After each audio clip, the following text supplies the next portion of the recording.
गणेश भगवान की जय। बोलो शंकर भगवान की जय। बोलो पार्वती माता की जय। कार्तिक भगवान की जय। 22वां अध्याय पूजन का न्यास निरूपण। उपमन्यु बोले, हे कृष्ण जी, न्यास गृहस्थियों के क्रमानुसार 3 प्रकार का होता है। ब्रह्मचारियों के लिए उत्पत्ति न्यास, सन्यासियों के लिए लय न्यास और गृहस्थियों के लिए स्थित न्यास का विधान है। अंगूठे से लेकर कनिष्ठा उंगली तक स्थित न्यास होता है। लय न्यास वाम अंगुष्ठ से दक्षिण अंगुष्ठ तक है। बिंदु के साथ नकार आदि वर्णों का न्यास करना चाहिए। तल और अनामिका में शिवजी का न्यास करें। 10 दिशाओं में अस्त्र न्यास होना चाहिए। 5 भूतों के स्वामी और 5 कलाओं को अपने हृदय के मध्य ब्रह्मरंध्र में धारण करें। पंचाक्षर मंत्र का जाप करें। प्राणवायु को रोककर अस्त्र मुद्राओं से भूत ग्रंथि का छेदन कर सुषुम्ना नाड़ी द्वारा जप करें। फिर वायु द्वारा शरीर शोषण करें। फिर कलाओं का संहार करें। दुग्ध कलाओं का स्पर्श कर अमृत द्वारा सिकत कर शरीर को उचित स्थान पर स्थापित करें। तत्पश्चात भौतिक शरीर को भस्म द्वारा स्नान कराएं। हृदय में स्थित भगवान शिव का ध्यान करते हुए अमृत वर्षा से विधात्मक देह को सींचें। अपने शरीर को शुद्ध करके शिव तत्व प्राप्त कर ईश्वर का पूजन करें। मात्र न्यास, ब्रह्म न्यास, प्रणव न्यास और हंस न्यास करें। हकार हृदय से सकार भक्ति मध्य में 50 वर्ण रुद्र मार्ग के द्वारा न्यास करें। फिर क्रम से अघोर वामदेव प्राणायाम हंस न्यास पंचाक्षरी मंत्र का न्यास करें। भगवान शिव का परम भक्त और शिव पूजन और ध्यान करने वाला मनुष्य संसार सागर से पार हो जाता है। इसी के द्वारा मोक्ष की प्राप्ति होती है। 23वां अध्याय मानसिक पूजन। उपमन्यु बोले, कृष्ण जी, अगन्यास आदि कार्यों को पूरा करें। फिर अपने मन द्वारा पूजन सामग्री की कल्पना करें। सामग्री को जुटाकर उससे विधि पूर्वक विघ्न विनाशक श्री गणेश का पूजन करें। दक्षिण तथा उत्तर में कंसन नदी एवं सुभद्रा का पूजन करें। कमल के सुंदर और कोमल आसन पर त्रिलोकीनाथ भगवान शिव व देवी पार्वती को उस स्थान पर स्थापित करें। शिव पार्वती की स्थापना कमलासन पर करने के बाद भक्ति पूर्वक विधि विधान के अनुसार उनका पूजन करें। पुष्प अर्पित करें, ध्यान करें और भगवान में समधा घृत से परमेश्वर की नाभि में होम करें। भक्ति के मध्य में परम पवित्र दीप ज्योति के आकार वाले भगवान शिव का ध्यान करें। यही वांतपिक भावना में आराधना है। इसे पूर्ण करने के बाद अग्नि या स्तंडील लिंग में पूजन करें। 24वां अध्याय पूजन निरूपण। उपमन्यु बोले, हे श्री कृष्ण जी, पूजन स्थान को गंध चंदन फूलों और जल से पवित्र कर प्रोक्षण करें। अस्त्रों द्वारा विघ्नों का निवारण कर कवच से सारी दिशाओं का अस्त्र न्यास करें। कुशा बिछाकर उसे जल से मार्जित करें। प्रोक्षणी पात्र अर्घ्य पात्र पाद्य आचमन को शुद्ध कर उनमें जल, खम तथा चंदन डालें और आचमन के जल में कपूर, ककूल, कीमता, तमाल व चंदन मिलाएं। चावल, कुशा, दूर्वा, जौ, अक्षर, तिल, घृत, सरसों, पुष्प और भस्म को मिलाकर मंत्र द्वारा रक्षित करें। विनायक देव का पूजन करें। फिर नंदीश्वर का पूजन करने के पश्चात षोडशोपचार से शिवलिंग का पूजन करें।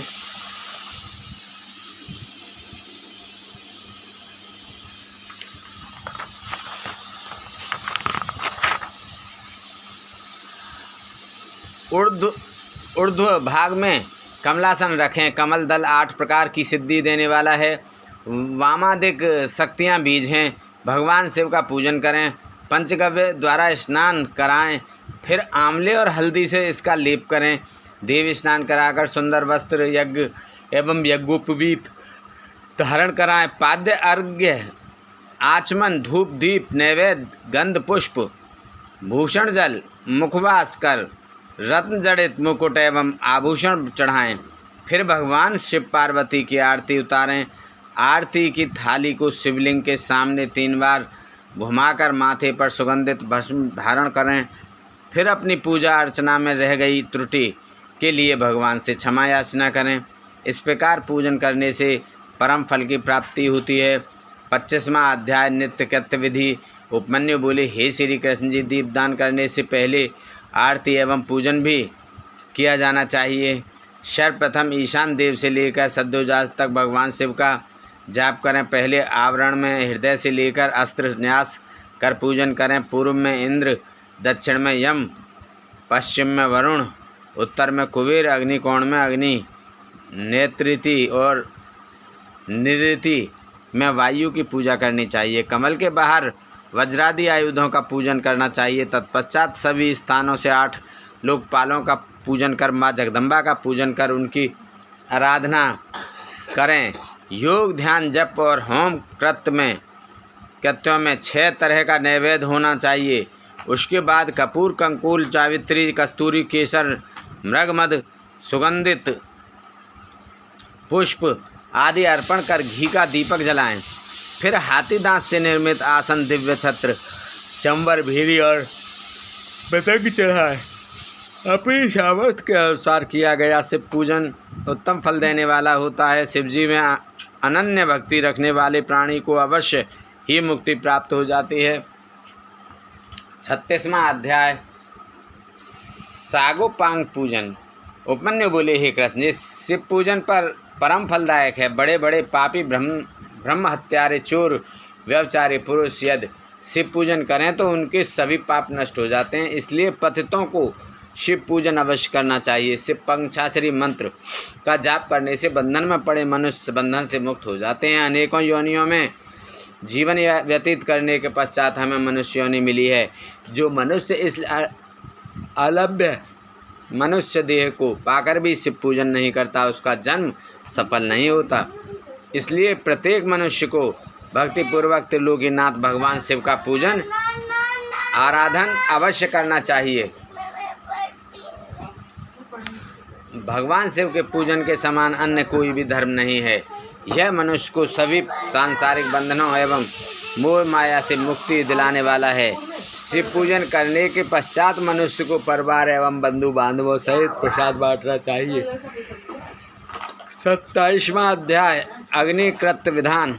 उपमन्यु बोले, हे कृष्ण जी, अग्निकृत तो कुंड, स्थल, स्त्रीडिल, वेदी, लोहे के पात्र अथवा मिट्टी के पात्र में कर्तव्य है। उसमें विधि पूर्वक अग्नि की स्थापना करनी चाहिए और फिर हवन करना आरंभ करें। सबसे पहले कुंड का निर्माण करें। कुंड के चारों ओर 3 मेखला होनी चाहिए। फिर कुंड के योनि की रचना करें। कुंड को गोबर से लीपकर उसे अग्नि में तपाएं और तत्पश्चात उस पर वेदोक्त सूत्र लिख दें। कुशा पुष्पों से कुंड को प्रोक्षित करें। पूजन की सभी सामग्री एकत्रित करें। मणि द्वारा उत्पन्न या किसी ब्राह्मण के घर से लाई गई अग्नि को ही ग्रहण करें। कुंड की 3 बार परिक्रमा कर अग्नि बीज मंत्र का उच्चारण करते हुए कुंड में अग्नि स्थापित करें। फिर दक्षिण दिशा में विश्व शिव पूजन कर मंत्र न्यासादि कर घी में धेनु मुद्रा दिखाकर शोभा को तपाकर प्रोक्षण करें। फिर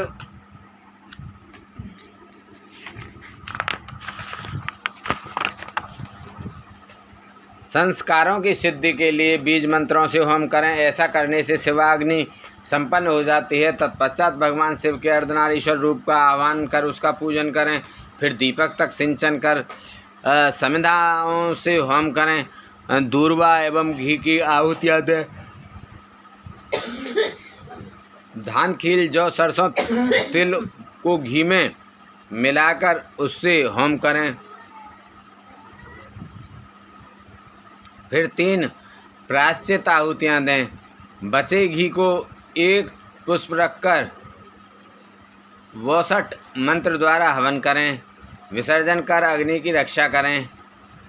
देवों का आह्वान कर उनका पूजन करें। भस्म को मंत्र द्वारा धारण करें।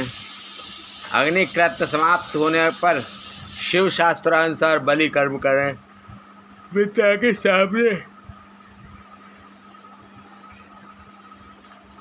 विद्या के सामने गुरु मंडल की रचना करें और उस पर आसन बिछाकर फूल से गुरु पूजन करें। फिर निर्धनों को भोजन कराकर स्वयं भोजन करें। फिर आचमन कर शिव मंत्र को जपते हुए ध्यान करें।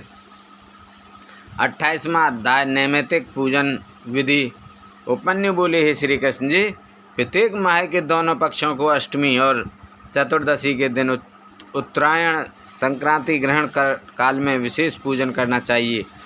माघ के महीने में पंचगव्य शोध कर शिव जी को स्नान कराएं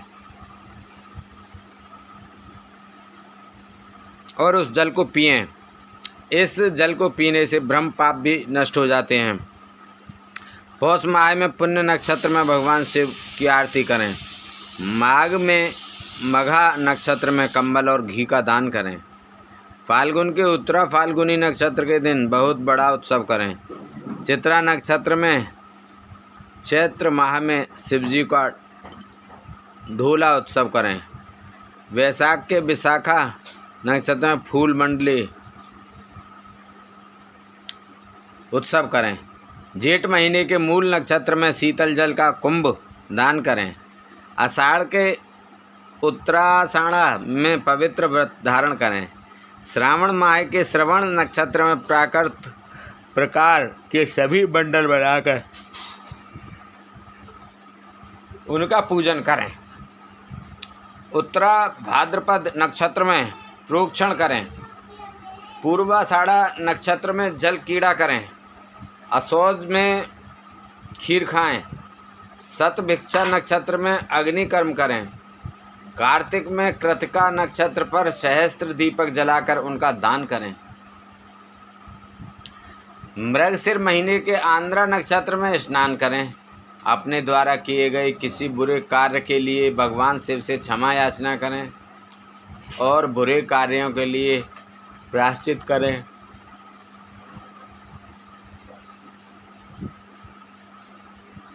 इस प्रकार नित्य पूजन करने से इसी जन्म में मोक्ष की प्राप्ति होती है। 29वां अध्याय काम्य कर्म निरूपण। श्री कृष्ण बोले, हे महर्षि, अब आप मुझसे शिव धर्म के अधिकारी पुरुषों का कर्तव्य कर्म निरूपण करें। उपमन्यु बोले, हे कृष्ण, कर्म ऐहिक और आयुष्मिक दो प्रकार के होते हैं, जिनमें आयुष्मिक कर्म क्रिया में, तपो में, जन में, ध्यान में, सर्व में आदि कुल 5 प्रकार के होते हैं। इन कर्मों को पूर्णतः हेतु, हवन, दान और पूजन आदि कर्म किए जाते हैं। शक्तिमान पुरुष ही इन कर्मों को सफल करते हैं। भगवान शिव ही अपने भक्तों को आज्ञा और शक्ति प्रदान करने वाले हैं, इसलिए उन्हीं पुरुषों को काम्य कर्म करना चाहिए। यह काम्य कर्म इस लोक और परलोक दोनों में परम फलदायक है। शिव महेश्वर हैं, वे सबके ईश्वर हैं। ज्ञानपूर्वक यज्ञ करने वाले शिव भक्त ही महेश्वर हैं। इसलिए ही आभ्यंतर कर्म शिव तथा वाह कर्म महेश्वर हैं। गंधरस वर्ण द्वारा भूमि पर क्षेप कर पृथ्वी के पृष्ठ पर पूर्व दिशा की उत्पत्ति करें और मंडल की रचना करें। फिर सर्वेश्वर महेश्वर का पूजन करें। 3 तत्वों से युक्त त्रिलोकीनाथ भगवान शिव की मूर्ति के समक्ष शक्ति का आह्वान करें। तत्पश्चात 5 आवरणों का पूजन करें। 30वां अध्याय आवरण पूजन विधान। उपमन्यु बोले, हे श्री कृष्ण, सबसे पहले भगवान शिव के दक्षिण में बैठे गणनायक बाईं ओर कार्तिकेय एवं चारों ओर ईशान से सद्योजात का पूजन करें। द्वितीय आवरण में पूर्व दिशा के बाईं ओर से शक्ति सूक्ष्म तत्व, पश्चिम में शक्ति, उत्तर दिशा में ईशान कोण का रुद्र सहित पूजन करें। तृतीय आवरण में शिवजी की 8 मूर्तियों का पूजन करें। फिर वृषेंद्र का पूजन करें। तत्पश्चात दक्षिण में नदी,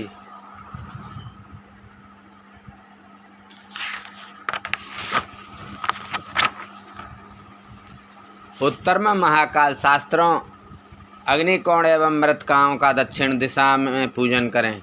श्री गणेश को नैऋत्य कोण में पूजें। पश्चिम में कार्तिक, वायव्य में ज्येष्ठा, उत्तर में गौरी व ईशान कोण में चंड का पूजन करें। चौथे आवरण में सर्वप्रथम ध्यान करें, फिर पूर्व में भानु, दक्षिण में ब्रह्मा, पश्चिम में रुद्र, उत्तर में श्री हरि विष्णु का पूजन करें। आदित्य, भास्कर, भानु, रवि का पूजन करने के बाद 8 ग्रहों का पूजन करें। 5वें आवरण में देव योनि का पूजन करें और फिर देवेश का पूजन करते हुए पंचाक्षरी मंत्र का जाप करें।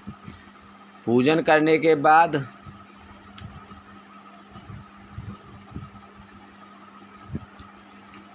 पश्चाताप भगवान शिव पार्वती को सभी भोग अर्पित करें। फिर स्तुति गायन करें और ओम नमः शिवाय का 108 बार जाप करें। क्रमानुसार गुरुदेव का पूजन करें। सभी आवरणों के 7 देव विसर्जन करें। सब सामान गुरुदेव को अर्पित करें। वह योग योगेश्वर कहलाता है जो चिंतामणि तुल्य है। 31वां अध्याय।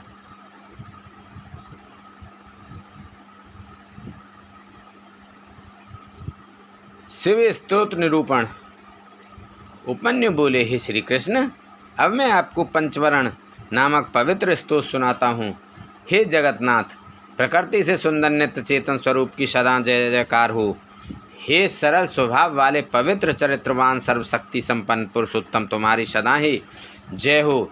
हे मंगल मूर्ति कृपा निदान देवादिदेव, मैं आपको प्रणाम करता हूँ। भगवान, पूरा संसार आपके वश में है। प्रभु, आप सब पर कृपा करके अपने भक्तों की कामनाओं को पूरा करें। हे जगदम्बा, हे मातेश्वरी, आप हम सब भक्तों के मनोरथों को पूरा कीजिए। हे गणनायक, हे स्कंददेव, आप भगवान शिव की आज्ञा का पालन करने वाले और उनके ज्ञान रूपी अमृत को पीने वाले भगवान, आप मेरी रक्षा करें। हे 5 कला के स्वामी, आप मेरी अभिलाषा पूरी करें। हे 8 शक्तियों के स्वामी, आप सर्वेश्वर शिव की आज्ञा से हमारी कामनाएं पूरी करें। हे 7 लोकों की माता, आप मेरी प्रार्थना स्वीकार करें। हे विघ्न विनाशक, आप हमारे शुभ कार्यों में आने वाले सभी विघ्नों को दूर करें।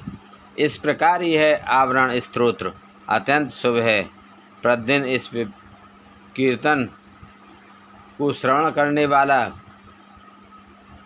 पापों से छूटकर मोक्ष को प्राप्त होता है। 20वां अध्याय। सिद्ध कर्मों का निरूपण। उपमन्यु बोले, श्री कृष्ण जी, सर्वप्रथम प्राणवायु को जीतना चाहिए, क्योंकि इस पर विजय प्राप्त होने से सब वायुओं पर विजय मिल जाती है। क्रमानुसार अभ्यस्त किया गया प्राणायाम सब दोषों को हटा देता है।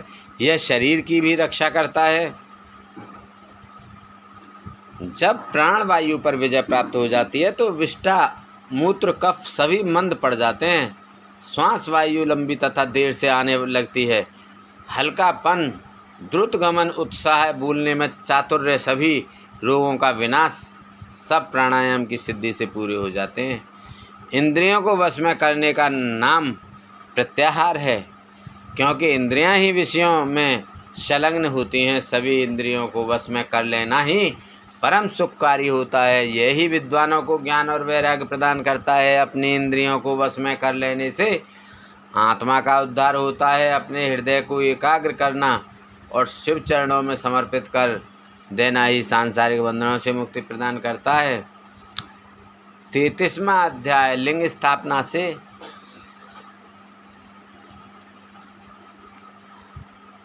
स्थापना से फलागम। मुनिवर उपमन्यु श्री कृष्ण को परलौकिक विधि के बारे में बताते हैं। यह विधि सर्वोत्तम है। इस त्रिलोक में निवास करने वाले सभी प्राणी इस विधि का आश्रय लेकर अपने पद को प्राप्त करते हैं। सबने अपने पदों के अनुसार सुख, शासन और राज्य को प्राप्त किया। भगवान शिव को श्वेत चंदन के जल से स्नान कराएं। श्वेत कमल से ही उनका पूजन कर हाथ जोड़कर प्रणाम करें। उन्हें कमल के ही आसन पर विराजमान करें। धातु का शिवलिंग बनाकर उसका पूजन करें।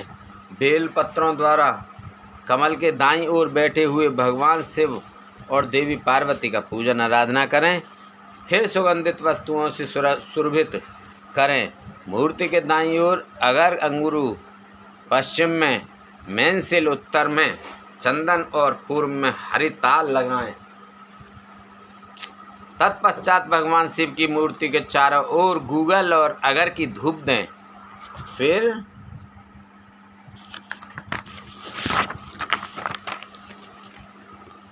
उन्हें नए वस्त्र पहनाएं। फिर उन्हें खीर का नैवेद्य अर्पित कर घी का दीपक जलाएं। मंत्रोच्चारण करते हुए शिवजी की परिक्रमा करके हाथ जोड़कर प्रार्थना करें और अपने द्वारा किए गए अपराधों के लिए क्षमा याचना करें। इस प्रकार पूजन करने से मोक्ष की प्राप्ति होती है।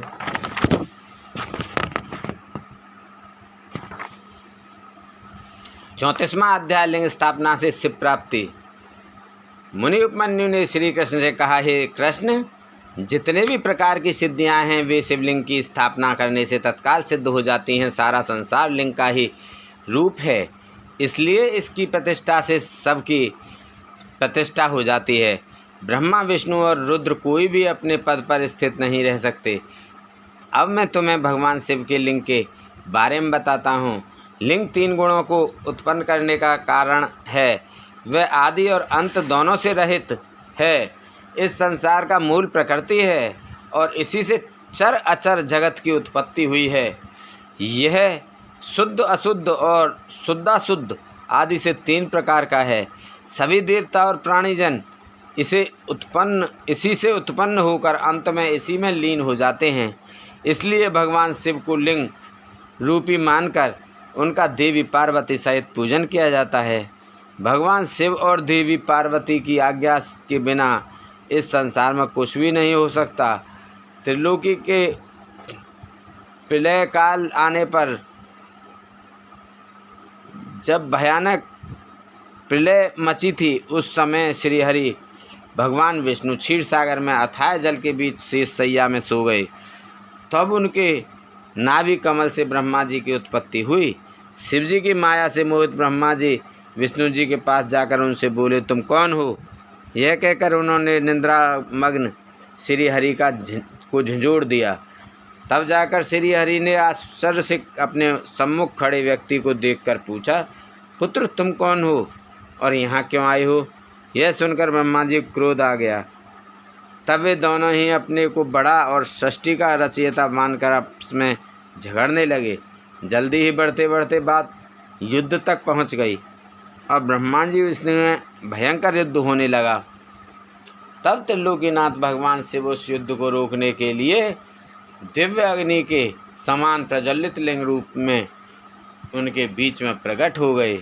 उन्हें देखकर दोनों आश्चर्यचकित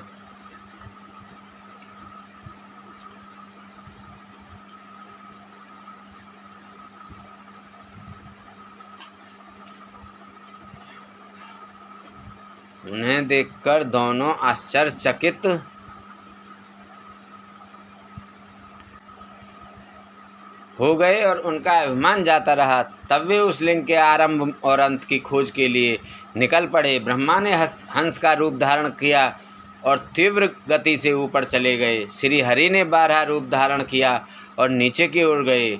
1000 वर्षों तक दोनों लिंग के आदि अंत की तलाश में घूमते रहे, परंतु उन्हें कुछ न मिला। उन्होंने यही समझा कि यह कोई प्रकाशमान आत्मा है। तब ब्रह्मा जी और विष्णु जी दोनों ने हाथ जोड़कर श्रद्धा भाव से प्रकाश पुंज शिवलिंग को प्रणाम किया। 35वां अध्याय ब्रह्मा विष्णु मोह। मुनि उपमन्यु बोले, हे वासुदेव, उस समय वहाँ पर ओंकार का नाद होने लगा, परंतु ब्रह्मा और विष्णु दोनों ही उस ब्रह्म ध्वनि को समझ ना सके। ओम में स्थित अकार, उकार और मकार क्रम से दक्षिण, उत्तर और मध्य भाग में तथा अर्धमात्रा रूपी नाद लिंग के मस्तक पर जा पहुंचा। प्रणव अपना रूप बदलकर वेद के रूप में प्रकट हुए। अकार के अकार से ऋग्वेद, उकार से यजुर्वेद, मकार से सामवेद और नाद से अर्थवेद की उत्पत्ति हुई। सर्वप्रथम ऋग्वेद की उत्पत्ति हुई। इसमें रजोगुण से संबंधित विधि मूर्ति थी। षष्ठी लोक तत्वों में पृथ्वी, अव्यय, आत्मा, काल, निवृत्ति, 64 कलाएं तथा ऐश्वर्य आदि विभूतियां ऋग्वेद से प्राप्त हुई। यजुर्वेद से सत्वगुण, अंतरिक्ष और विद्या आदि तत्वों की प्राप्ति हुई। सामवेद से तमोगुणी रुद्र मूर्ति एवं संहारक वस्तुएं उत्पन्न हुई। अर्थवेद में निर्गुण आत्मा का वैभव, माहेश्वरी सदाशिव निर्विकार आत्माओं की स्थिति का वर्णन है। नारद मेरी आत्मा है, समस्त विश्व ओंकार के अर्थ का सूचक है। ओम शब्द शिव का वाचक है। शिव और प्रणव में कोई अंतर नहीं है। संसार के रचनाकर्ता ब्रह्मा, रक्षक विष्णु और संहारक रुद्र हैं। रुद्र ही ब्रह्मा विष्णु को अपने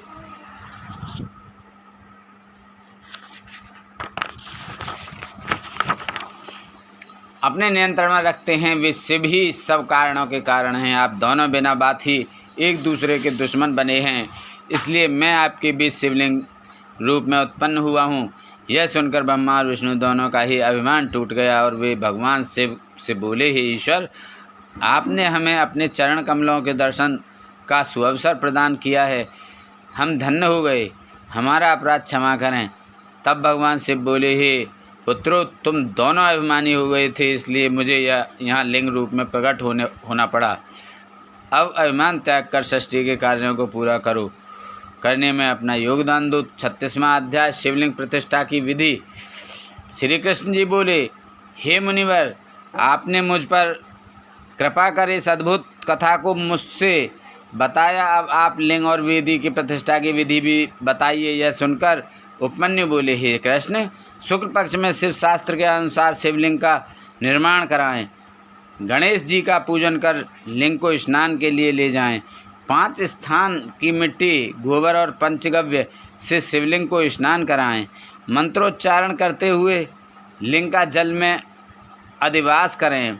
मूर्ति को सुंदर वस्त्र और आभूषणों से सुसज्जित कर उनका पूजन करें और उन्हें चौकी पर स्थापित करें। पूर्व की ओर मूर्ति का माथा और पश्चिम में पिंडी होनी चाहिए। तत्पश्चात पुनः स्नान कराकर पूजन करें। वेदी की भूमि के ईशान कोण में कमल लिखें। शिवजी का आह्वान कर पूजन करें। वेदी के पश्चिम में चंडिका कमल लिखकर पुष्प अर्पित करें। फिर शिवलिंग को नए वस्त्रों में लपेटें। विदेश कुंभ और वर्धनी सेवी की स्थापना करें। फिर 4 विप्र मंत्रोच्चारण करते हुए हवन करें। 108 घी की आहुतियों से हवन करें। हवन के पश्चात पूर्णाहुति दें। फिर महापूजन आरंभ करें। 10 कलशों के जल में शिव मंत्र पढ़कर अंगूठे और अनामिका द्वारा मृतिका मंत्र जाप करें। फिर उस जल में शिवलिंग का अभिषेक करें। फिर विदेश के घट से अभिषेक करें। तत्पश्चात दोनों हाथ जोड़कर भक्ति भावना से भगवान शिव का देवी पार्वती सहित स्तुति करते हुए आह्वान करें। फिर पंचोपचार से उनका पूजन करें। पूजन करने के पश्चात हाथ जोड़कर क्षमा याचना करें। फिर अन्य मूर्तियों को भी इसी विधि से स्थापित करें। सब कार्यों के पूर्ण हो जाने पर आचार्य को यथावत दक्षिणा देकर उसके चरण छूकर आशीर्वाद प्राप्त करें। 37वां अध्याय योग निरूपण। मुनि उपमन्यु बोले, हे केशव, अब मैं आपको योग विधि के बारे में बताता हूँ, जिसके द्वारा सभी विषयों से निवृत्त हो अंतकरण की सब वृत्तियाँ शिवजी में स्थित हो जाएं।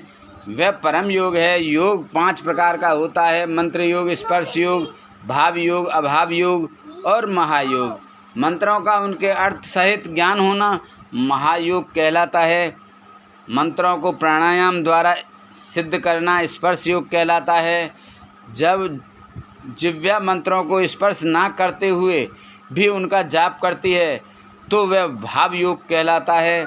प्रलय के समय से संबंध पूरे संसार का विचार अभाव योग कहलाता है।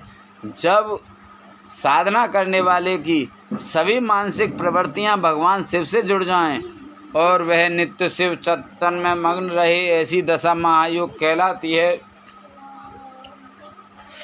सांसारिक बंधनों से मुक्ति की कामना करने वाले मनुष्य ही इस चिंतन और वैराग्य को अपने जीवन में अपनाकर महायोग को प्राप्त करते हैं। हमारे शरीर में रहने वाली प्राणवायु को रोकना प्राणायाम कहलाता है। प्राणायाम रेचक, पूरक और कुंभक 3 प्रकार का होता है। साधक को इनका अभ्यास करना चाहिए, क्योंकि इसी से शरीर की शुद्धि होती है। प्राणायाम संगर्भ और अगर्भ 2 प्रकार का होता है। जप और ध्यान वाला प्राणायाम संगर्भ कहलाता है, परंतु जिसमें जप और ध्यान नहीं करते वह अगर्भ प्राणायाम कहलाता है। योगी जन सगर्भ प्राणायाम करते हैं। प्राणवायु पर विजय प्राप्त कर लेने पर सभी वायु उस योगी के अधिकार में आ जाती हैं। प्राणायाम शरीर को पुष्ट, स्वस्थ और निरोगी बनाता है। इसके नियमित अभ्यास से कफ, मूत्र, पुरुष आदि कम हो जाते हैं। समस्त इंद्रियों को अपने वश में कर लेना प्रत्याहार कहलाता है। इंद्रियों को अपने बस में रखने से स्वर्ग और ना रखने से नरक की प्राप्ति होती है, इसलिए अपने चित्त को एकाग्र रखना चाहिए।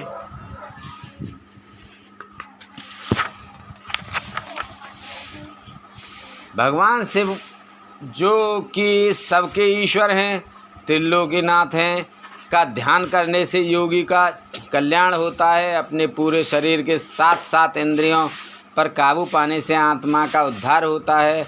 48वां अध्याय योग गति में विघ्न।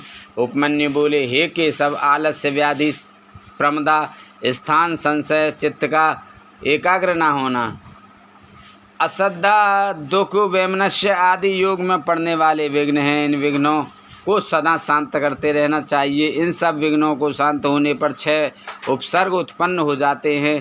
प्रथमा श्रवण, वार्ता, दर्शन, आस्वादन, वेदना आदि भोग में के विषय हैं। यथार्थ ज्ञान प्राप्त हो जाने पर भी विप्र कष्ट नहीं होता, यही प्रथमा है। यत्न के बिना जब सब कुछ हमें सुनाई देने लगता है उसे श्रवण कहते हैं। सभी प्राणियों की बात को जानना और समझ लेना वार्ता कहलाता है। बिना कोई कोशिश किए जब सब कुछ आसानी से दिखाई देने लगे तो उसे दर्शन कहते हैं। दिव्य पदार्थों के स्वाद का नाम आस्वादन है। वेदना को सभी प्रकार के स्पर्शों का ज्ञान माना जाता है। योगी उपसर्ग पाकर सिद्ध हो जाता है। 39वां अध्याय योग वर्णन। उपमन्यु बोले, हे केशव, त्रिलोकीनाथ भगवान शिव का सभी योगी मुनि ध्यान करते हैं। इसी के द्वारा सिद्धियां प्राप्त होती हैं। सबने और निर्विषय आदि ध्यान कहे गए हैं। निर्विषय ध्यान करने वाले अपनी बुद्धि के विस्तार में ध्यान करते हैं और ब्रह्मा के में प्रवेश करते हैं। सविषय ध्यान सूर्य किरणों को आश्रय देने वाला होता है। शांति, प्रशांति, दीप्ति, प्रसाद ये दिव्य सिद्धियां देवी का ध्यान करते हुए प्राणायाम द्वारा सिद्ध होती हैं। ब्रह्मा और अभ्यंतर अंधकार का विनाश प्रशांति और सभी आपत्तियों का नाश शांति है। ब्रह्मा अभ्यंतर प्रकाश का दीप कहा जाता है। जब हमारी बुद्धि शुद्ध हो जाए यही प्रसाद है। बाहर भीतर के सभी कार्य पूर्ण होने पर सब कारण प्रसिद्ध हो जाते हैं। भगवान शिव जो साक्षात परमेश्वर हैं का भक्तिपूर्वक ध्यान करने से सभी पाप तत्काल नष्ट हो जाते हैं। बुद्धि का प्रवाह ध्यान एवं स्मरण से होता है। समस्त ऐश्वर्य, अणिमा आदि सिद्धियां एवं मुक्ति भगवान शिव का स्मरण एवं ध्यान करने से मिलती हैं। देवादिदेव महादेव जी का ध्यान मोक्ष प्रदान करने वाला है, इसलिए ज्ञानी मनुष्यों को शिव ध्यान एवं स्मरण अवश्य करना चाहिए। ज्ञान योग यज्ञों से बढ़कर फल देता है। महायोगी योग सिद्ध कर लोकहित और लोक कल्याण हेतु लोक भ्रमण करते रहते हैं। वे विषय वासना को तुच्छ मानते हैं और सब इच्छाओं को त्याग कर वैराग्य ले लेते हैं। वे शिव शास्त्रों में वर्णित विधि के अनुसार अपनी देह का त्याग कर देते हैं। इससे उन्हें मुक्ति प्राप्त हो जाती है। भगवान शिव में अगाध भक्ति और श्रद्धा रखने वाले ज्ञानी मनुष्यों को इस सांसारिक मोह माया से मुक्ति मिल जाती है और वे जन्म मरण के चक्कर से मुक्त होकर परम शिव धाम को प्राप्त कर लेते हैं। 40वां अध्याय मुनियों का नैमिषारण्य गमन। सूत जी बोले, हे मुनियों, महर्षि उपमन्यु ने भगवान श्री कृष्ण को ज्ञान योग उपदेश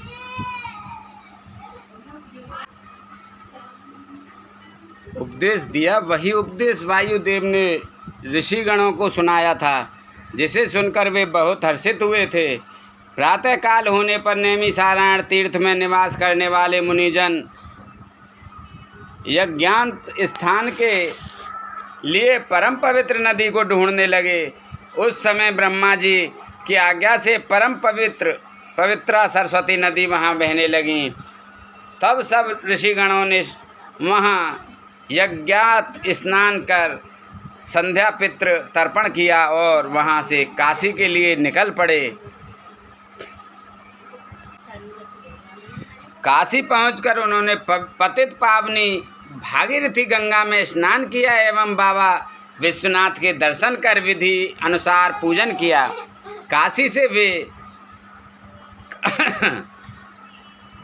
से वे चल पड़े। रास्ते में उन्हें एक अद्भुत दिव्य प्रकाश चारों ओर फैला दिखाई दिया, जिसमें पाशुपत व्रत की सिद्धियां प्राप्त भस्मधारी मुनिजन विलीन हो रहे थे। फिर शीघ्र ही वे तेज भी विलीन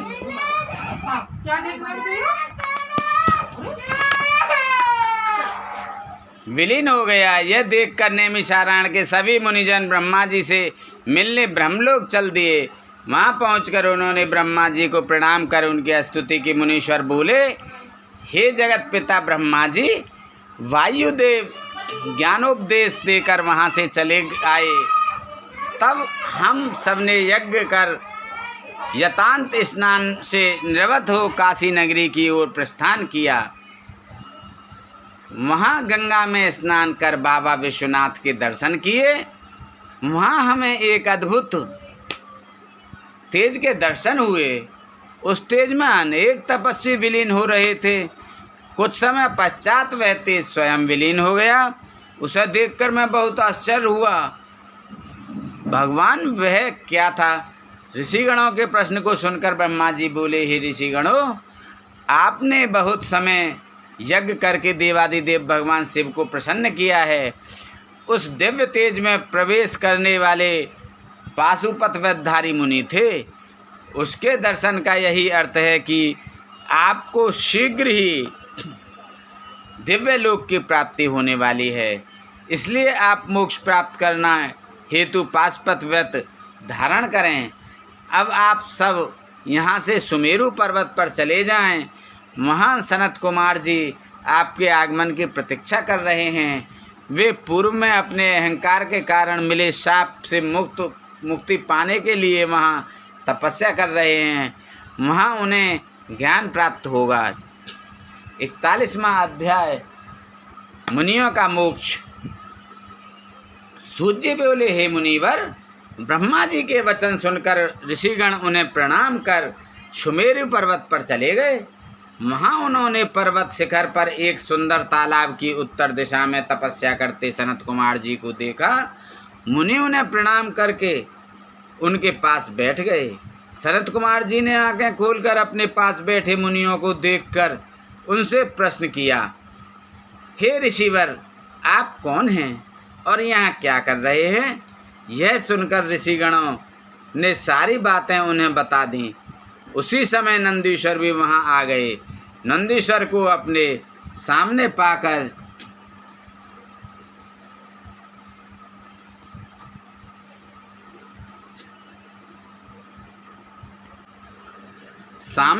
सभी मनुष्यों और सनत कुमार जी ने आसन से उठकर उन्हें दंडवत प्रणाम किया और हाथ जोड़कर प्रणाम करने लगे। सनत कुमार जी बोले, हे नंदीश्वर, इन मुनियों ने जो नैमिषारण्य में निवास करते हैं 10,000 वर्षों तक यज्ञ किया है, उस महायज्ञ के समाप्त होने पर ब्रह्मा जी ने इन्हें आपकी शरण में भेजा है। आप इनका कल्याण करें और इन्हें दिव्य अद्भुत ज्ञान प्रदान करें। सनत कुमार जी के वचन सुनकर नंदीश्वर ने अपनी कृपा दृष्टि ऋषिगणों पर कर दी। नंदीश्वर ने परम दिव्य शिव तत्व का उपदेश उन्हें दिया। तब उपदेश देकर वे बोले, यह परम ज्ञान धर्म अर्थ काम और मोक्ष सभी प्रदान करने वाला है। अब आप मुझे जाने की आज्ञा प्रदान करें। यह कहकर नंदीश्वर वहाँ से चले गए। इसके पश्चात सभी ऋषिगण प्रयाग तीर्थ चले गए और वहाँ उन्होंने अपना महान योग पूरा किया।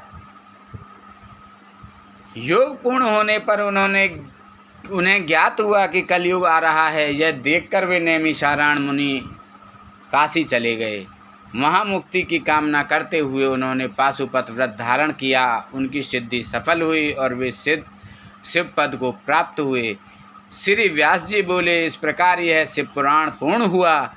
इस शिव पुराण को आदरपूर्वक पढ़ने अथवा सुनने से सभी पाप नष्ट हो जाते हैं। इसे प्रथम बार पढ़ने या सुनने से सारे पाप भस्म हो जाते हैं। दोबारा श्रवण से भक्तिहीन को भक्त को भक्ति की समृद्धि प्राप्त होती है। तीसरी बार श्रवण करने से मुक्ति मिल जाती है। अपनी मनोकामना पूर्ण करने हेतु इसका 5 बार पाठ करना चाहिए। प्राचीन काल में शिव पुराण का 7 बार पाठ कर अनेक राजाओं, ब्राह्मणों और वैश्यों ने साक्षात शिव दर्शन किए। इस पवित्र ग्रंथ को भक्ति पूर्वक सुनने वाला मनुष्य संसार में सभी सुखों को भोग कर मोक्ष को प्राप्त कर लेता है। शिव पुराण भगवान शिव को बहुत प्रिय है।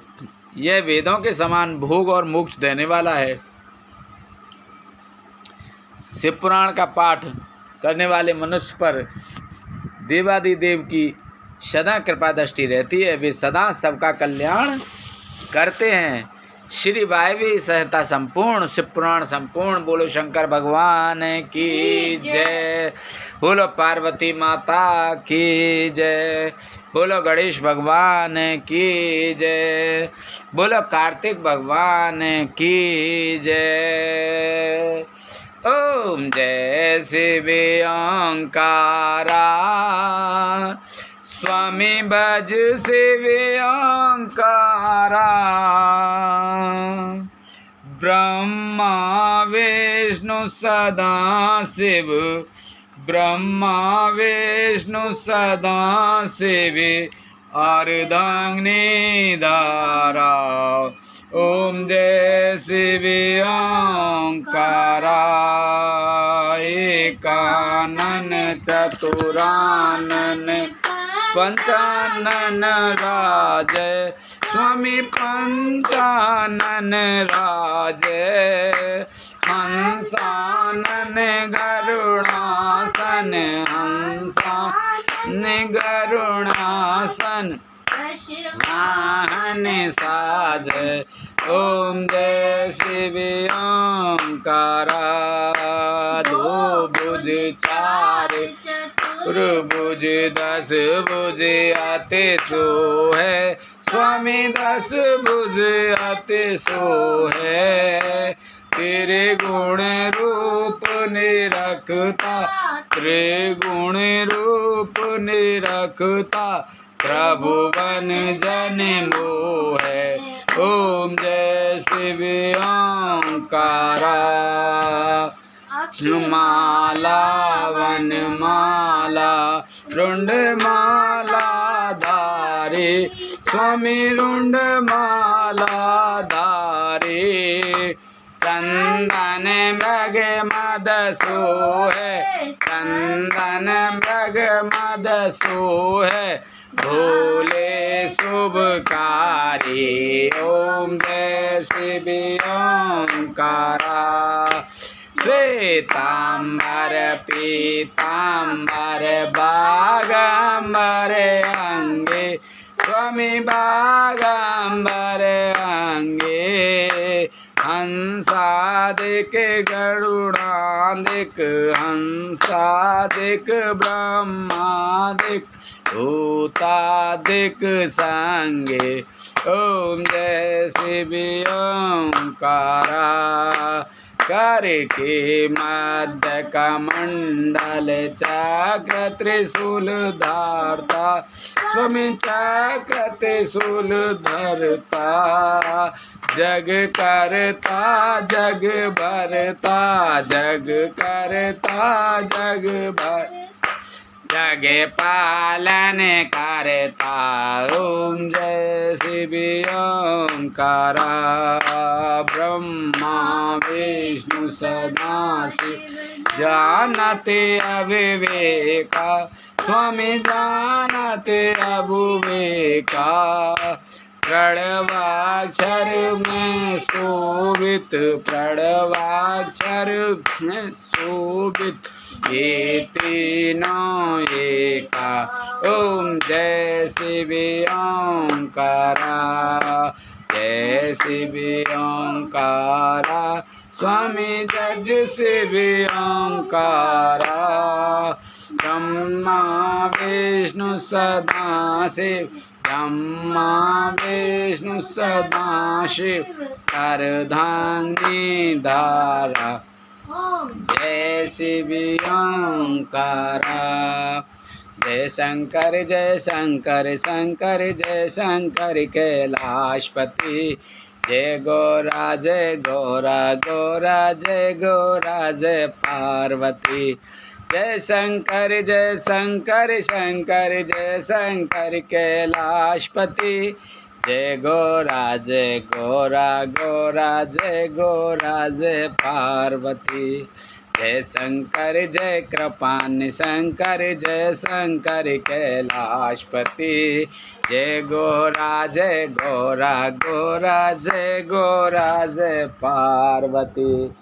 जय शंकर शंकर जय शंकर कैलाशपति जय गौरा गौरा जय पार्वती जय शंकर शंकर जय शंकर कैलाशपति जय गौरा गौरा जय पार्वती जय शंकर शंकर जय शंकर कैलाशपति जय गौरा गौरा जय पार्वती जय शंकर शंकर जय शंकर कैलाशपति जय गौरा गौरा जय पार्वती जय शंकर शंकर जय शंकर कैलाशपति जय गौरा गौरा जय पार्वती। बोलो शंकर भगवान की जय, बोलो पार्वती माता की जय। श्री शिव चालीसा। सूर्योदय से पूर्व स्नान कर श्वेत वस्त्र धारण करें। तत्पश्चात मृग चर्म या कुश के आसन पर बैठकर भगवान शंकर की मूर्ति या चित्र तथा इस पुस्तक में बने शिव यंत्र को त्राम पत्र में खुदवाकर सामने रखें। फिर चंदन चावल, आग के सफ़ेद पुष्प, धूप दीप, धतूरे का फल, बेल पत्र तथा काली मिर्च आदि से पूजन करके शिव जी का ध्यान करते हुए निम्न श्लोक पढ़कर पुष्प समर्पित करें। कर्पूरी गौरम करुणावतारम संसार सारम भुजगेन्द्रहारम सदा वसंतम हृदयारविंदे भवम भवानी सहतम नमामि।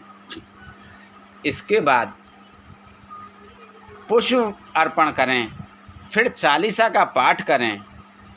पाठ के अंत में ओम नमः शिवाय मंत्र 108 बार तुलसी या सफ़ेद चंदन की माला से जप करें।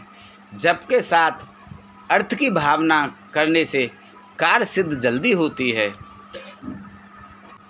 जय गणेश गिरजा सुमन मंगल मूल सुजान, कहत अयोध्या दास तुम देव अभय वरदान।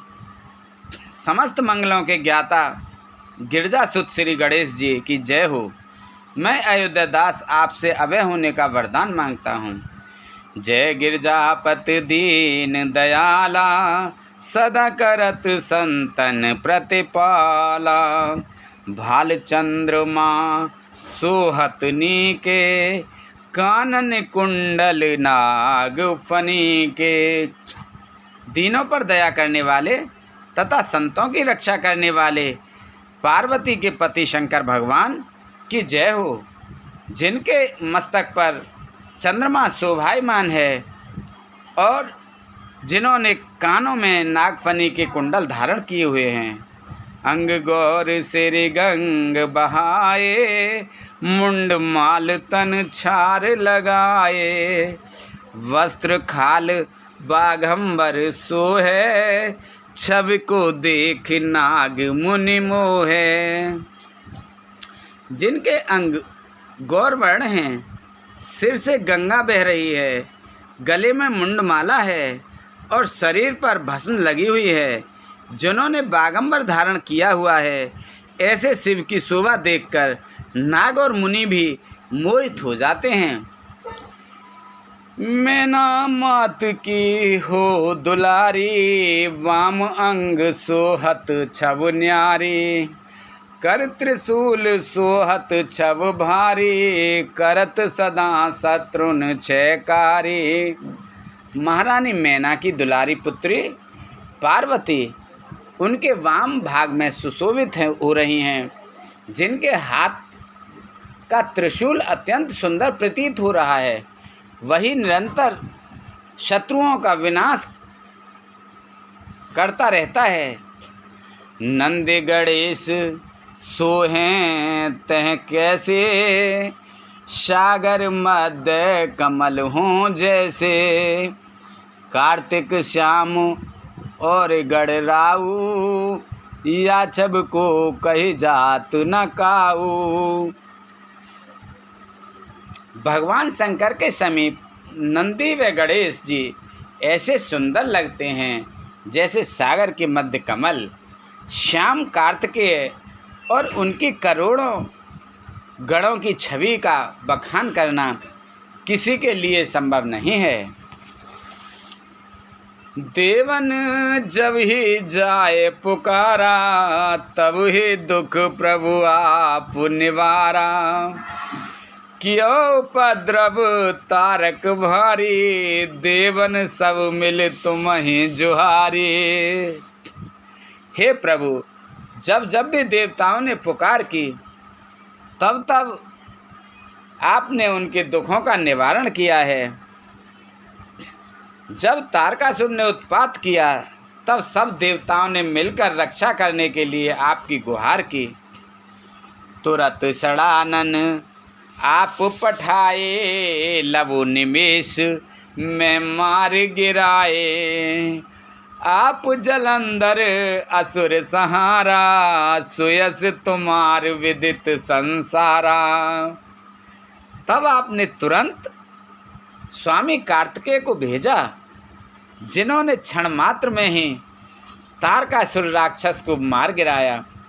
आपने स्वयं जलंधर का संहार किया, जिससे आपके यश तथा बल को सारा संसार जानता है। त्रिपुरासुर संग युद्ध मचाई, सबहि कृपा कर लीन बचाई।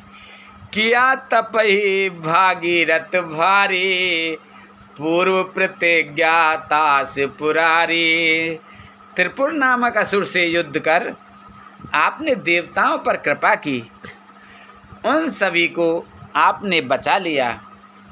आपने अपनी जटाओं से गंगा की धारा को छोड़कर भागीरथ के तप की प्रतिज्ञा को पूरा किया था।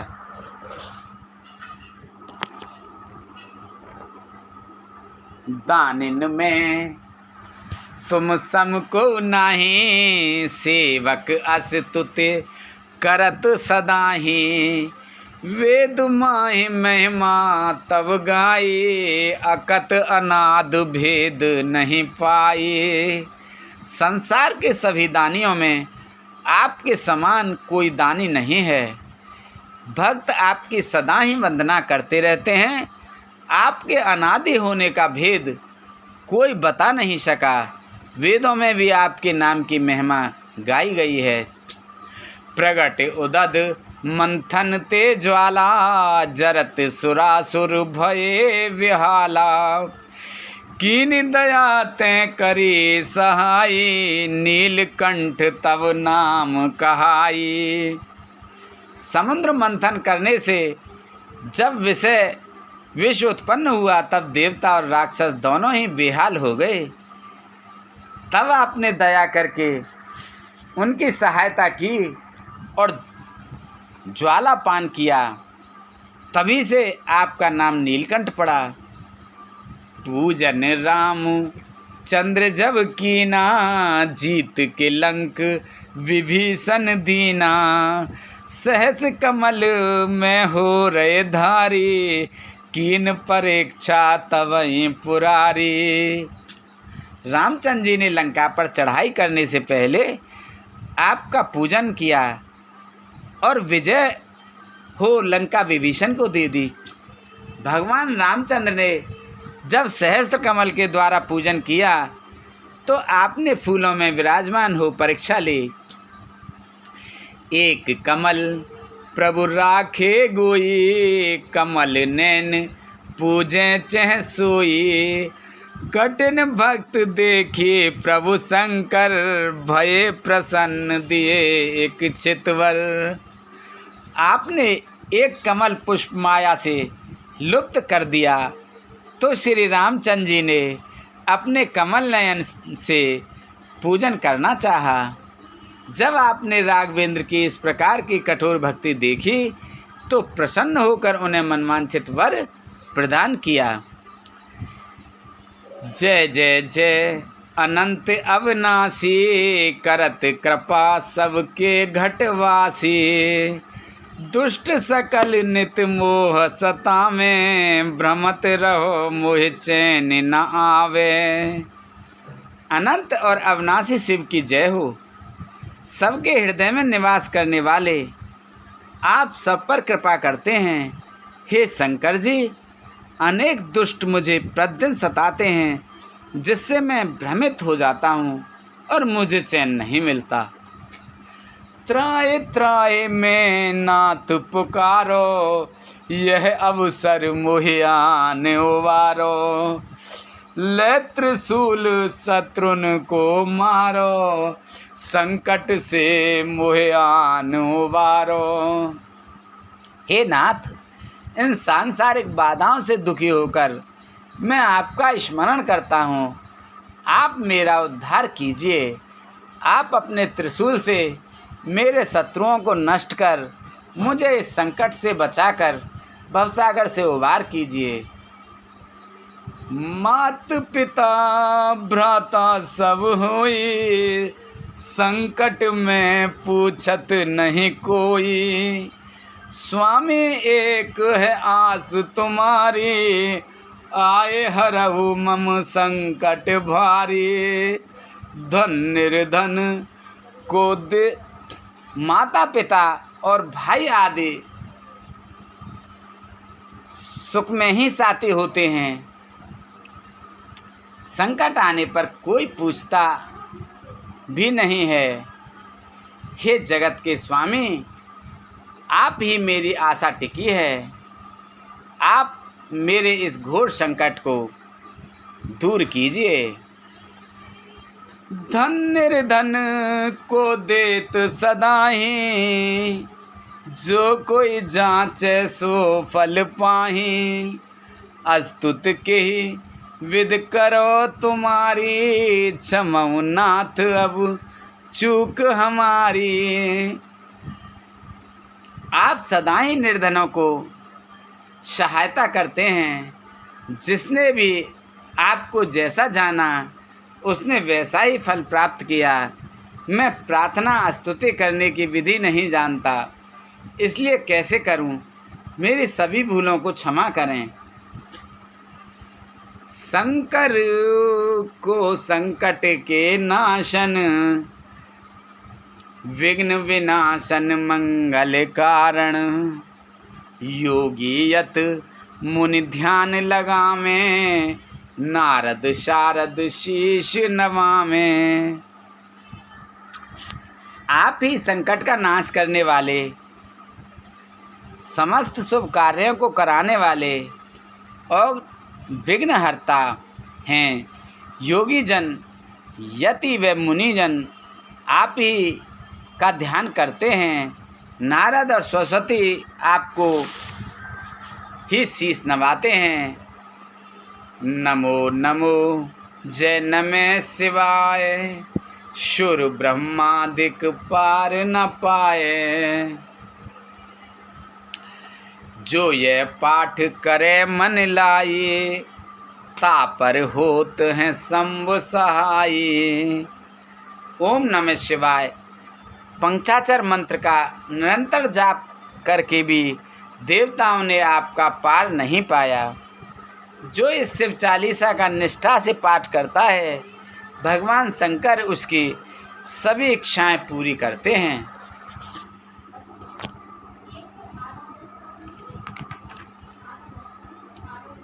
ऋनिया जो कोई हो अधिकारी, पाठ करे सो पावनहारी। पुत्र होने की इच्छा जोई, निश्चय शिव प्रसाद ते होई। यदि ऋणी कर्जदार इसका पाठ करे तो वह ऋण मुक्त हो जाता है। पुत्र प्राप्ति की इच्छा से जो इसका पाठ करेगा, निश्चय ही शिव की कृपा से उसे पुत्र प्राप्त होगा। पंडित त्रयो दसी को लावे, ध्यान पूर्वक होम करावें। त्रयोदशी वित करें हमेशा, तन नहीं ताके रहे कलेसा। प्रत्येक मास की त्रयोदशी को घर पर पंडित को बुलाकर श्रद्धा पूर्वक पूजन व हवन करना चाहिए। त्रयोदशी का व्रत करने वाले व्यक्ति के शरीर और मन को कभी कोई कलेश दुख नहीं रहता। धूप दीप नैवेद्य चढ़ावें, शंकर सन्मुख पाठ सुनावें। जन्म जन्म के पाप नसावें, अंत धाम शिवपुर में पावें। धूप दीप और नैवेद्य से पूजन करके शंकर जी की मूर्ति या चित्र के सामने बैठकर यह पाठ करना चाहिए। इससे समस्त पाप नष्ट हो जाते हैं और अंत में शिवलोक में वास होता है, अर्थात मुक्ति हो जाती है। कहते अयोध्या आस तुम्हारी, जान सकल दुख हरहु हमारी। नित्य नेम उठ पात ही, पाठ करो 40, तुम मेरी मनोकामना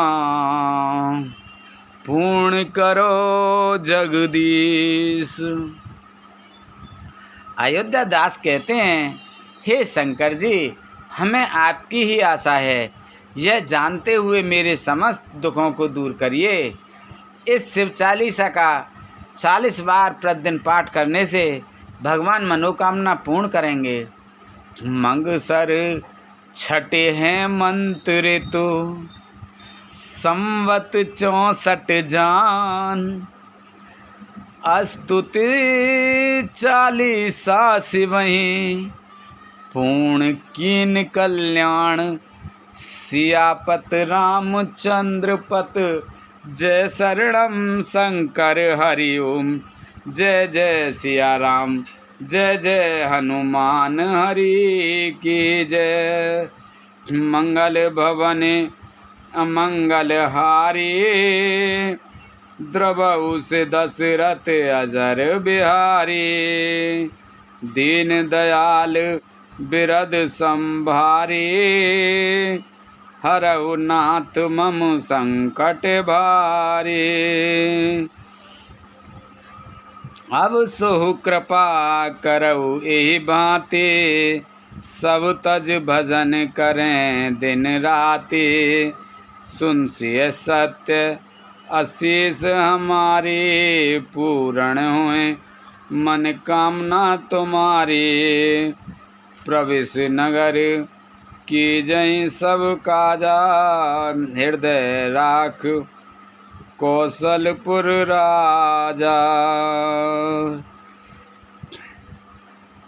हेमंत ऋतु मार्गशीर्ष मास की छठी तिथि संवत 64 में यह चालीसा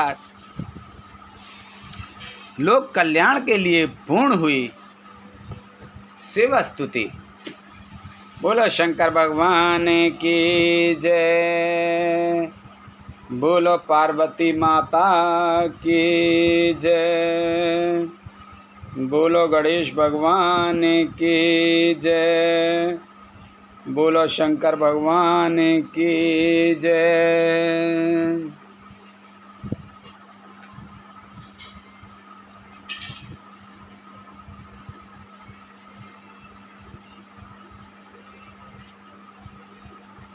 शिव स्तुति। श्री गिरजापति वंद कर, चरण मध्य शिर नाय। कहत अयोध्या दास तुम हो पर हो सहाय। मैं अयोध्या दास माता पार्वती के पति भगवान शंकर की वंदना करता हूँ। वह उनके चरणों में शीश नवाकर प्रार्थना करता हूँ कि वे मेरी सहायता करें। नंदी की सवारी नाग अंगीकार धारी, नित्य संत सुखकारी नीलकंठ त्रिपुरारी। गले मुंड माला धारी, सिर सोहे जटाधारी। वाम अंग में बिहारी, गिरजा सुतवारी हैं। नंदी जिनका वाहन है, नागों को जिन्होंने अपने अंगों पर धारण किया हुआ है, जो नित्य प्रति संत जनों को सुख प्रदान करने वाले हैं, ऐसे नीलकंठ भगवान शंकर जी हैं। उन्हें हमारा प्रणाम स्वीकार हो। जिनके गले में मुंडों की माला है, जो सिर पर जटा धारण किए हुए हैं, वाम अंग में पार्वती जी विराजमान हैं, ऐसे पर्वतों के राजा भगवान शंकर जी हैं। दानी देख भारी, शेष शारदा पुकारी। काशीपति मंद नारी, कर त्रिशूल चक्रधारी। कला उजियारी, लख देव सो निहारी। यस गाम वेद चारी, सो हमारी रखवारी है। शारदा और शेष द्वारा महादानी के रूप में स्तुत्य काम शत्रु काशीपति शिव हाथ में त्रिशूल और चक्र धारण किए हुए हैं, जिनके उज्जवल कला को देवता भी निहारा करते हैं। चारों वेदों द्वारा स्तुत्य भगवान शंकर हमारी रक्षा करते हैं। शंभु बैठे विशाला, भंग पीवे सो निराला। नित रहे मत वाला, अहि अंग पे चढ़ाए हैं। गले सोहे मुंड माला, कर डमरू विशाला। अरु ओढ़े मृग छाला, भस्म अंग में लगाए हैं। जो निराली भांग को पीकर नित्य प्रतिदिन मदहोश रहते हैं, वे शंभु समाधि में लीन हैं। उनके अंगों पर सर्प शोभायमान हैं। उनके गले में मुंडों की माला शोभा दे रही है। जो हाथ में विशाल डमरू लिए हैं, मृगछाला को जिन्होंने अपने शरीर पर लपेट रखा है और शरीर पर भस्म लगाए हुए हैं, संग सुरभि सुतशाला, करे भक्त प्रतिपाला, मृत्यु हरे अकाला, शीस जटा को बढ़ाए हैं, कहे राम लला करो मोय तुम निहाला, गिरजापति कसाला, जैसे काम को जलाए हैं। देवी के शरण रूप भक्त पालक अकाल मृत्युहर्ता शिव सिर पर जटाओं को बढ़ाए हुए हैं।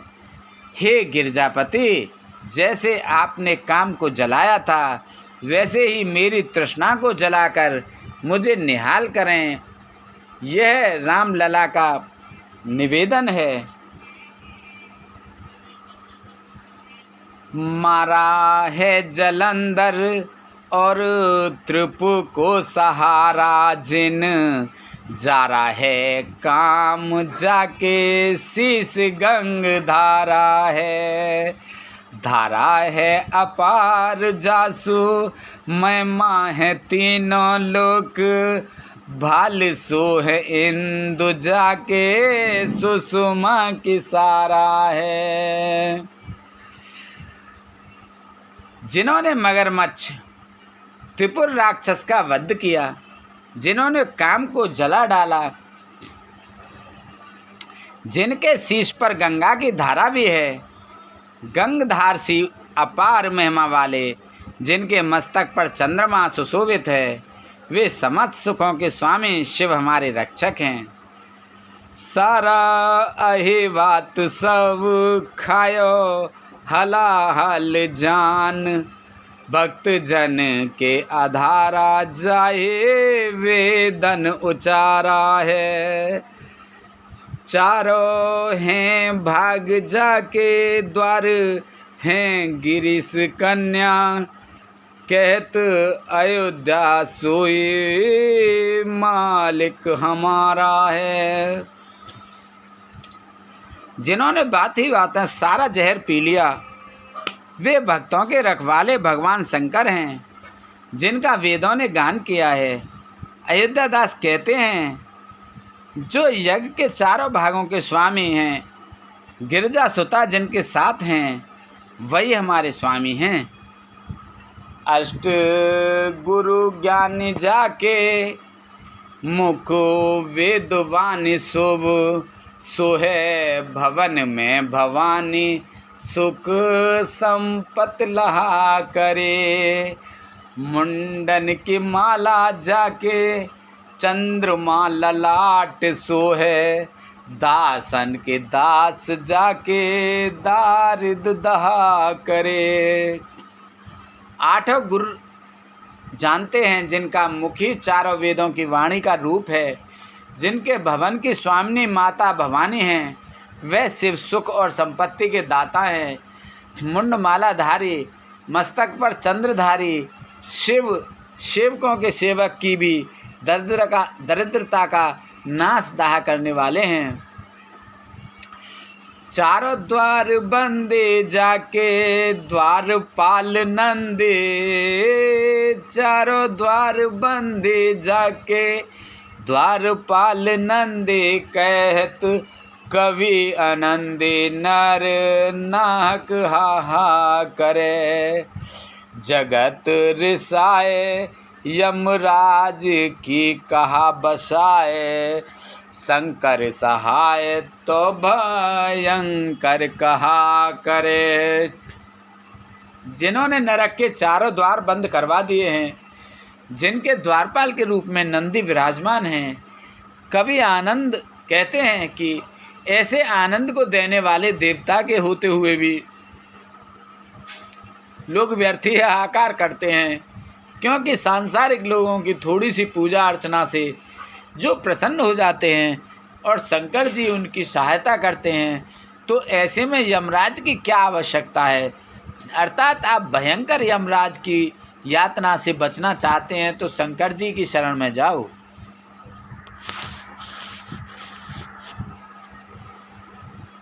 गौर शरीरम सवैया, गौर शरीर में गौर विराजत, मोर जटा सिर सोहत जाके, नागन को उपवीत लसे अरु, भाल विराजत है ससिता के। गौर वर्ण वाली पार्वती जिनके वाम विराज रही हैं और जिनके शीश पर जटाओं का मुकुट सुशोभित है, जिन्होंने सर्पों का उपवीत जनेऊ पहन रखा है और चंद्रमा जिनके मस्तक पर विराजमान है, दान करे पल में फलचार और टारत अंक लिखे विदना के, शंकर नाम निशंक सदा ही भरोसे रहे निस्वासरता के।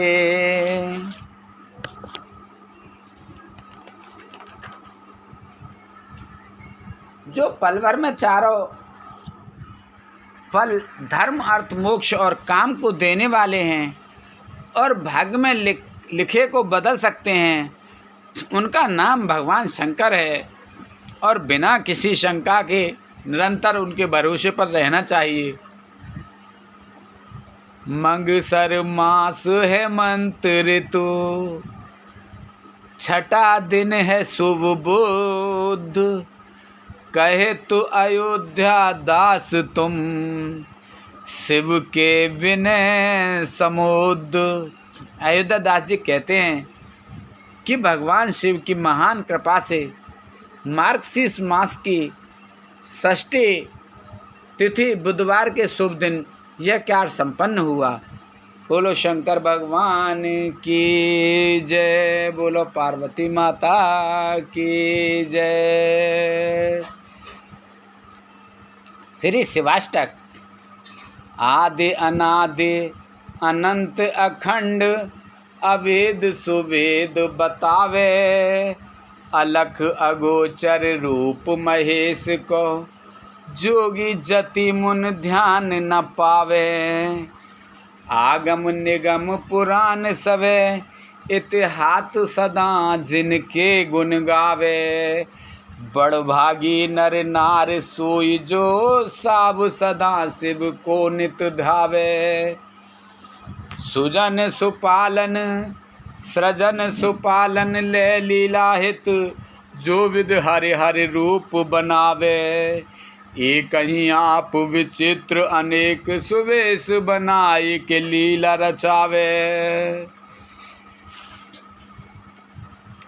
सुंदर षष्ठी सुपालन कर, जग पुण्य बन काल जुखाय पचावे, बड़भागी नर नाई नारी सुजो, साब सदा शिव को नित्य ध्यावे, अगुण अनीह अनामे अज, अविकार सहज निज रूप धरावे, परम सुरम्य बसन आभूषण, सज मुनि मोहन रूप करावे, ललित ललाट बाल विदु बिल से, रतनहार उर पे लहरावे, बड़भागी नर नार सोई जो, साब सदा शिव को नित ध्यावे, अंग विभूत रमाय मसान की, विस्मय भुजगनि को लपटावे, नर कपाल कर मुंड माल गल, भालु चर्म सब अंग उड़ावे, घोर दिगंबर लोचन तीन, भयानक देख के सब थर्रावे,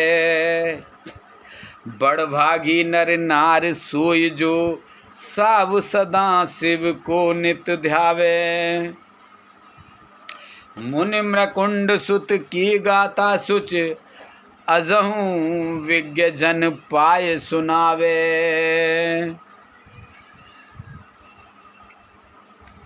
बड़भागी नर नार सोई जो, साब सदा शिव को नित ध्यावे।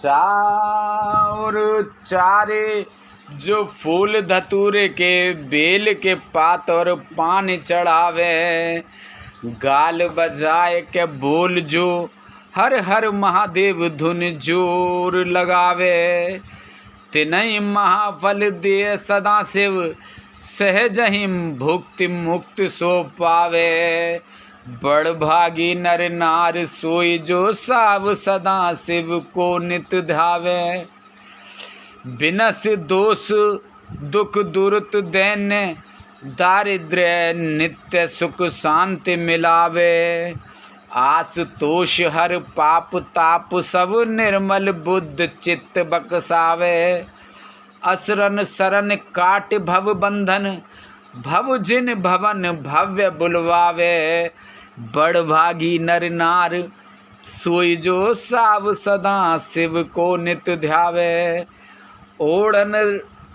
ओढ़र दानी उदार अपार जो ने कुछ सेवा ते ढुर जावे, दमन अशांत समन संकट बिरद विचार जानहि अपनावे, ऐसे कृपाल कृपा में देव के क्यों न शरण अब ही चले आवे, बड़ भागी नर नार सोई जो साव सदा शिव को नित ध्यावे, ऐसे कृपाल कृपा में देव के क्यों न शरण अब ही चले आ जावे, बड़ भागी नर नार सोई जो साव सदा शिव को नित ध्यावे। बोल शंकर भगवान की जय, बोल पार्वती माता की जय, बोलो गणेश भगवान की जय, बोलो कार्तिक भगवान की जय। जय शंकर शंकर जय शंकर कैलाशपति, जय गौरा गौरा जय गौरा जय पार्वती, जय शंकर जय शंकर कैलाशपति, जय गौरा गौरा जय पार्वती जय पार्वती। जय शंकर जय कृपानि शंकर, जय शंकर जय नमामि शंकर, जय शंकर कैलाशपति, जय गौरा माँ गौरा जय गौरा माँ पार्वती, जय शंकर जय कृपानि शंकर, जय शंकर जय नमामि शंकर, जय शंकर कैलाशपति, जय गौरा गौरा जय गौरा माँ पार्वती जय शंकर जय नमामि शंकर, जय शंकर कैलाशपति, जय शंकर जय कृपानि शंकर, जय शंकर कैलाशपति, जय गौरा गौरा जय गौरा जय गौरा माँ पार्वती माँ पार्वती। जय शंकर जय शंकर कैलाशपति, जय गौरा माँ गौरा जय गौरा माँ गौरा जय गौरा माँ पार्वती जय शंकर जय शंकर कैलाशपति, जय गौरा माँ गौरा जय गौरा माँ पार्वती। बोलो शंकर भगवान की जय, बोलो पार्वती माता की जय, बोलो तुलसा मैया, गंगे मैया, गैया मैया, संतोषी माता, पृथ्वी माता, कालका मैया, इंदेव चंदेव सूरदेव की जय, पीर बाबा सिद्ध बाबा घुमिया बाबा की जय, बोलो सभी देवी देवतन की जय, बोलो सभी भगवान की जय, बोलो सभी जीव निर्जीव गणपेत भूत पिचास आदि की जय, बोलो सभी देवी देवतन की जय। हर हर महादेव शंभू।